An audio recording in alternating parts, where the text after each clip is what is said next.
Okay. Alright. So do you want to give the introduction? No, you get the introduction. Yeah, you give the introduction. Okay, sorry, I'm a bit upset because like we had filmed a video on coronavirus and then Love your accent. I deleted it by mistake, so We filmed a video on coronavirus. coronavirus. We filmed a video on coronavirus. It's fine. So we're It's here gonna to be talk better. about how like just insight and how our lives have changed because of coronavirus Yeah, and how it hasn't changed too. and how it hasn't changed, I But, yeah. guess, for you. What's like the biggest thing that's different for you right now after this coronavirus stuff happening? Do you expect it? How was your life before this? Which question am I answering? T? Crazy. Okay. For the first one, I would say moving forward, I want to prioritize my health and cut off any bad activities that I've been doing that have been affecting my health. Because really, like, you know, like, we put so much energy and emphasis in other stuff, at least I have, and none of that would be possible if I'm dead. So I want to prioritize taking care of myself and just taking it easy. You know what I mean? Taking it easy. Slow down. So Slowing down. yeah. Changing my relationship with time. I know, like, I want You used to be obsessed with time. Like checking the watch on your phone like every minute. It's sad, but it's true. It's really true. Like, I used to just be obsessed about, like, no, we don't have enough time. No, we gotta do this. We don't have enough time. I'm like a crazy person. But I'm responsible for the quality of life I want to have. Like, I know it seems like we can control certain things, but things like this, like the corona, really teaches us that we have so little that we can control, you know? And with that little that we can control, we have to decide how are we gonna live that life, you know? Right. And moving forward from this, I want to make sure that I am calm and I move with faith in life, and I am not relying on a system that was designed by a human, you know? I want to rely on an internal economy. I want to rely and move with faith, you know? And I just want to do things with peace. Like, I really want to prioritize that moving forward. And I want to also learn more about natural healing and just a different system, because obviously this system is not working for us, you know? How about That's you? very good. Thank you. Yeah. It sounds like your life has been dramatically impacted. Yeah, that's because, let me tell you, for a full month, I was not feeling well. You know, I didn't know if it was a flu. I think we both had a mild corona. That's not funny. I think we both had mild corona, and I'm happy we can laugh about it now. I mean, yeah. And like when one thing finished, some part of my body was hurting. Like right after the flu went away, it was like my sinuses acting crazy, and then right after that, Philip gave me like 20 shots of vitamin C. No, we didn't and need then to talk about that. I had to I had a diarrhea No, situation. no. I We went to don't the need- bath. Well, like, No, no. I went to the bathroom like 20 times. It was unnatural.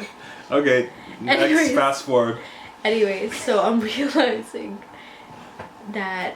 Wait, I don't know what I realized. I just got sidetracked. I wonder why. No, because that experience, that diarrhea situation I had was too real. I'm sorry. It was literally me using the bathroom, taking a shower. Okay. Bathroom, taking a shower 20 times. So with that in mind, I think it really recalibrated my life into just taking care, knowing that without health, no wealth. No, that's a good one. Yeah, Yeah, for that's real. true. Alright, how about you, mister? Well, I don't think my life has been affected that much by coronavirus. Actually. Well, we got the basics, right? Number one, I don't have a job, which, I mean, I don't need to expound on that, right? I mean, it's like the majority of people in America right now. But I would say that, to me, I don't really like to talk about this that much because people would think that I'm like kind of pretentious over here. But I'm really not. It's because you were. No, I mean, No, I'm kidding.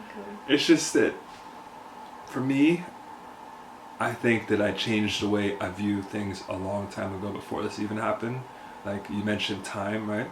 So I don't really think of time as being linear. So like the stuff that, you know, even if it's like the stuff that I was striving for before this, like it wasn't like I was actually working, say like, hey, all of my life's energy is going towards a career, going towards school, going towards whatever it is. If that were to like end, like I would be like gloomy and doomy, you know, like Gloomy and doomy. Sorry.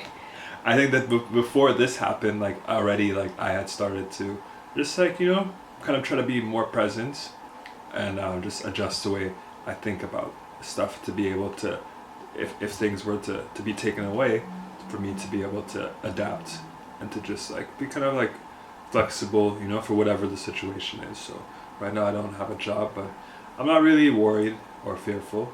I'm very hopeful and I have faith. Full of hope, really. You know, and because for me, like the foundation is I work towards an internal foundation, like practicing how to be able to build from within first, because I think that all this stuff, you know, the system on the outside, like the economy, the school system, just like the day-to-day stuff that we do need stuff, you know, like we do need food, we need you know, like a place to stay in. But all of this stuff gets like can get just distorted and destroyed, and so many things can happen. And at the end of the day, like I think it means so much.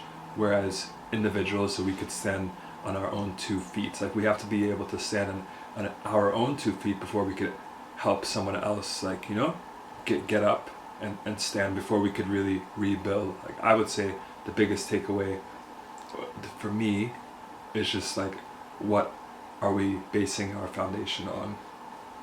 That's the biggest takeaway for myself as well. You know? Yeah. Just changing those habits, changing those patterns. Yeah. Asking yourself, like, what do I believe, and is my life reflecting those beliefs? And looking and seeing how fragile things really are. You know? Basically what you said, I can't build my house on shaky grounds. My house meaning my life on shaky grounds. And I feel like the system that we're in is a shaky ground. A system that's designed to keep the rich rich and poor poor, you know what I mean? Yeah. Yeah, So, we live in New York City, and you know, things are pretty crazy. Like I feel like inside, very crazy right? right We're now. feeling better now, so but then we go on the news, It's and terrible. then it's like getting worse out there. Like I remember I took a walk outside to the grocery store to get some stuff when she was sick, and it's like the Armageddon out there, you know. I don't even know why I said that, but What does that mean? Armageddon? it's like at the end of the world. It's like Oh, yeah. a nuclear bomb went off, and now we're just like trying to Yeah. function. Yeah. I'm just kind of really disappointed with New York, honestly. With Governor Cuomo, the way this thing is being handled. Kumo is a Kumo. No, for real. I know a lot of people support him right now and being like, Cuomo for president. But the real situation is, though, is that they gave relief for people who have, like, mortgages and who are unable to pay for them. But for renters, nada. Nothing right now. Zilch. Nothing. Waited yesterday, waiting with hope. I was like looking at the camera, I was like, he about to make an announcement right now. I know he about to do it. I know. And then he was like, I think like you guys not being evacuated. What's your name? The eviction. Eviction. I think you guys not being eviction. Evicted. Evicted. It's okay. It's okay. Evicted is enough. Yeah, he spent like I think 30 that's the 30 answer. seconds on it. And 30 then just seconds like, on it, and it was just like, that's it. He was like, It's well, we'll political. take it from there. It's And political. it's totally political. It's very political. It's sad.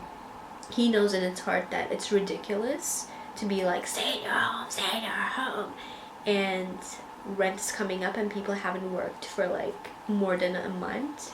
And saying, yeah, we can't help you, that's it.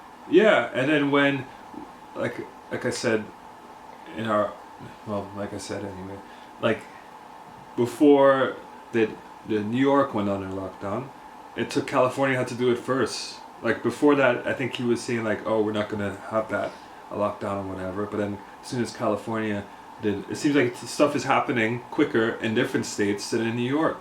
It seems like even right though now, New York is like the epicenter of this crisis. yeah, what they care about mainly is the people that are like dying, and then the people that have money.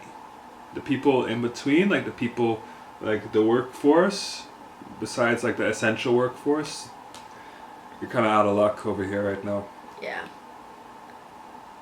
Yeah, I feel like we can go ahead and do a part 2 maybe at a different time, come back and like update you guys on where we stand with all of this. But for now, I think we're good, right? I think we're doing good. Good. I think it's a great time to get creative. We've been using our energy to make music, to make arts, to learn new skills. To definitely. Out of desperation comes perspiration. Yeah. I don't know what that means. And to laugh too. But out of desperation comes creativity. Do you say out of desperation comes perspiration or preservation? Oh God, I don't know. It just rhymed. I said perspiration. Perspiration. Well, it's not all. I don't think it's all doom. No, it's not definitely doom and It's not gloom all over doom. here. At least not in this household. No, and I think it's great. Like, just like really kind of starting to restructure stuff. Like personally, from like an internal way. I think it's great actually. And I think that maybe we needed something like this to happen. Because we definitely needed something like this to happen. It's crazy that people. It's easy to say that, but then when you actually see the number of people are dying, you're just like, fuck, shit really hits the fan. Yeah. But. Yeah, no, I mean, people didn't need no. to die, but people like, did need to die. It's just a wake-up call. It to is say a that, wake-up hey, call. We gotta change the way that we've been living, and the things that we rely on at any point in time that could just be taken from under our feet, and the whole way of life that we've been used to is going to change drastically. And what will we do? Yeah. How are we going to survive? Do you want to live, or do you want to just disintegrate? Do you want to live, or do you want to live? I think that's it. We want to live. Okay.